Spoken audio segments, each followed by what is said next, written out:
In Dallas, I created this program, and it was really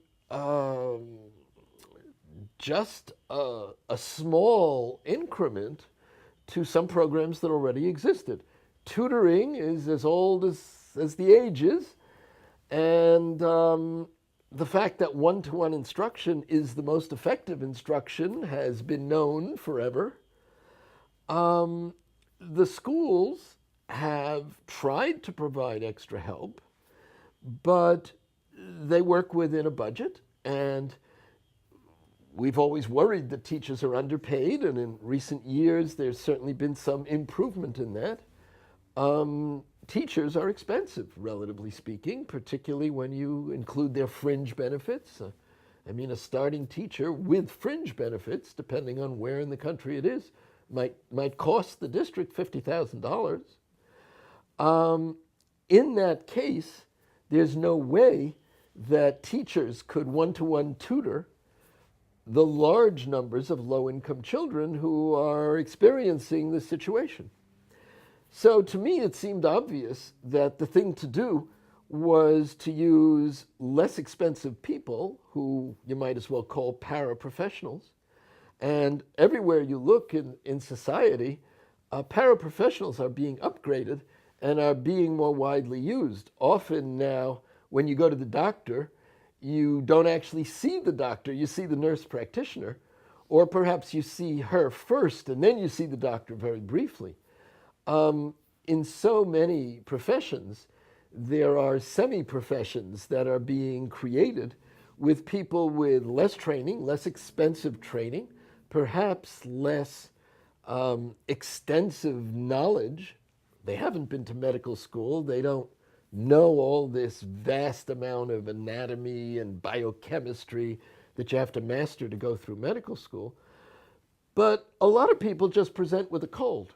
And probably 80 or 90% of people who go to their local doctor do not need that level of expertise. So if we're going to serve this growing population in general, we're going to have to move toward paraprofessionals, and that's what's happening everywhere. Well, why not do it in the schools? Why not get college students who, after all, are pretty well educated already, and teach them to teach first and second and third graders to read? It's relatively straightforward how to teach kids to read. The researchers have actually learned a lot about it. We know much more than we used to know. We know that something called phonemic awareness, the ability to hear the separate sounds in spoken English, importantly underlies the ability to read and needs to be explicitly taught. But you can teach college students how to teach that relatively easily. And in fact, you could teach retired people. You could teach teachers who have taken time off to raise their own children. And when their children are in daycare, they need a flexible job that they can still go pick up their kids at 3 o'clock. And so this program I created basically tries, and I think succeeds, in taking the best knowledge we have about early reading instruction, boiling it down so that it can be encompassed in a manual and can be taught in about 9 hours of instruction in groups of as many as a couple of hundred people. I've done it with a couple of hundred people.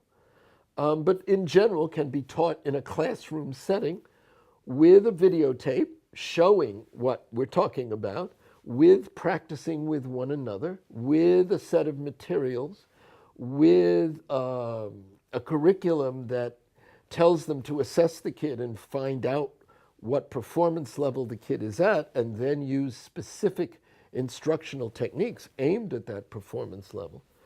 And so that's what I did in Dallas in the 90s, and that's what I'm doing once again here at UC Irvine. I'm working in a local school district, Santa Ana, which is 96% Latino, 91% free lunch. Many of the students there are in homes where Spanish is the language that's spoken. That's what their parents know. And so they have to learn English vocabulary and English grammar and English everything, starting from somewhat of an even greater disadvantage than we've been talking about before.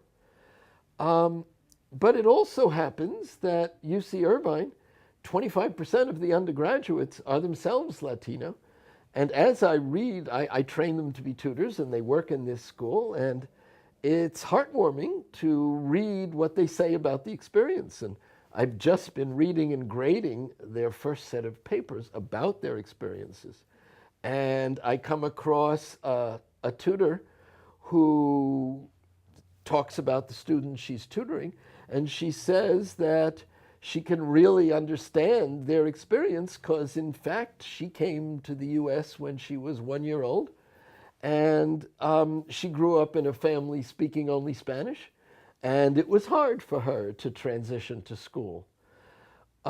It's a wonderful opportunity that we have all these undergraduates, and in addition, they are, in many cases, perfectly suited to the students who need the help out in the school district. And of course, many of the undergraduates want to become teachers someday, and they are getting a chance to try that out, to see what it's really like with these students in the school. They're learning the techniques that's involved, and they are providing role models to the children. And it's just heartwarming and technically effective for reducing inequality to implement this kind of a program.